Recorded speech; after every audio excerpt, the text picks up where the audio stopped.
Hey, this is Seth with Electrek, and we are today looking at the Mini Electrek. It's a 120-ish mile EPA range version of the Mini, which we first saw about 10 years ago in electric form.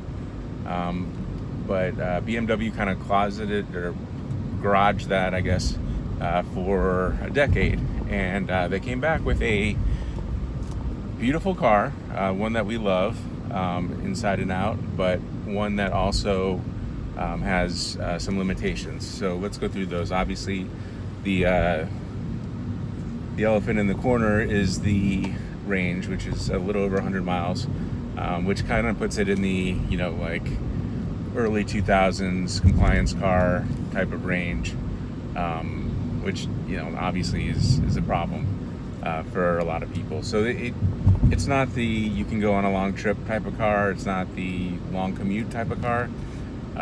It is the around town kind of car, car number 2 in a family, where somebody takes it to the store, to the train station every morning, picks up the kids. But I would say, like, with a 2-door, it's not great with kids jumping around either. Also, there's not a ton of room in the back, but it's a beautiful car. It's fun. It's got a sunroof. It's got really great stereo. It's got a lot of pickup. It's fun to drive. In terms of what is this car? This car is based on the BMW i3 platform. And as somebody who's driven an i3 a number of times, I can definitely tell it's got the same kind of footprint, same battery, weight.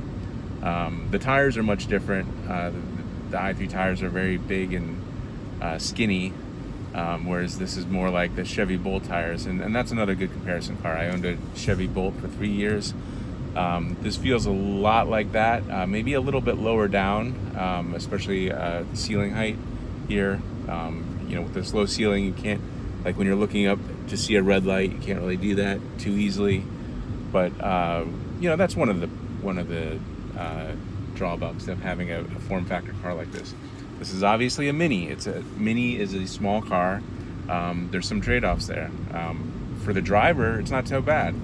I feel pretty good. The seats are pretty nice. I have a little bit of headspace here. There's infinitely adjustable seats here that allow you to move all around. But for people in the back seat, and if there's a passenger, my arm's kind of hanging out over the armrest here because it's a narrower car. So that's not fantastic. But again, it's a small car. What do you expect?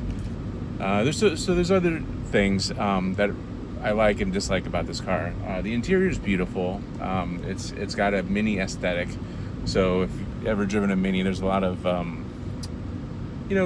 I would say like analog type of controls.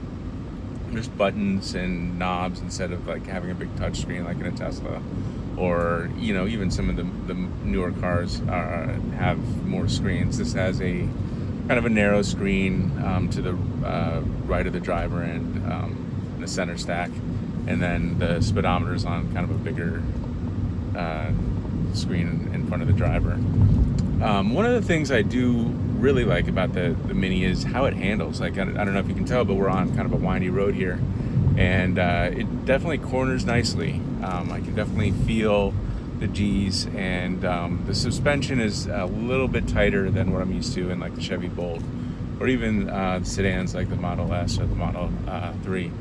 So that's kind of fun. It makes it a little bit more interesting on these turns. I'm always trying to see like how far I can go before I start to get some road slip. So so I guess the Mini, we were thinking of calling the Electrek review an instant classic. Obviously, people love the Mini form factor. The trade-offs are there. It's not a good first car for somebody in a small family or a big family or any kind of family. But it is good for single people. It's good for grandparents or maybe a 16 to 18-year-old who wants the first car.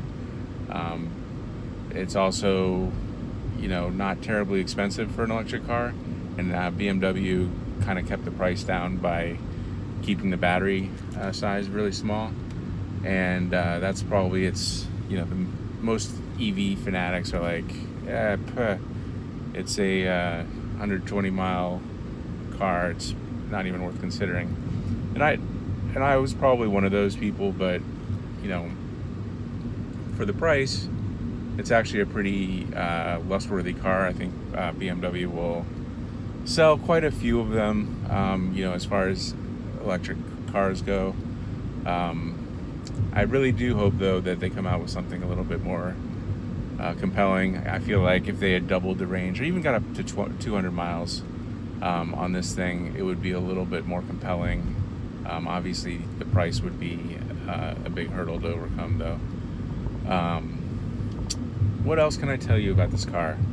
I guess we'll probably wrap it up here, but again, I've kind of been swayed a little bit. My initial thoughts on the Mini were I was very disappointed that in today's day and age, a new car from BMW Mini would come out with 120 miles of range, and this one, it's basically built on a 10-year-old platform of the i3. I think it's the last car that's going to be introduced on that platform. But it's here. It's nice. I'm having a great time with it. I don't have any range anxiety. I'm driving around the neighborhood a few times. I'm picking up some food, going to the train station, doing all kinds of chores. People love it. People want to see it. People want to drive it. So it's hard to complain. I guess this is a purpose-built car. Even a regular Mini, not everybody's a good candidate for the regular Mini. So you take the subset of people who would be interested in a regular Mini, and you only let them go 120 miles of range on a charge. I don't know if you're cutting out that many people. So good job, BMW. Good job, Mini. I like this car. It's a lot of fun. It puts a smile on people's faces, and the range isn't such a big factor.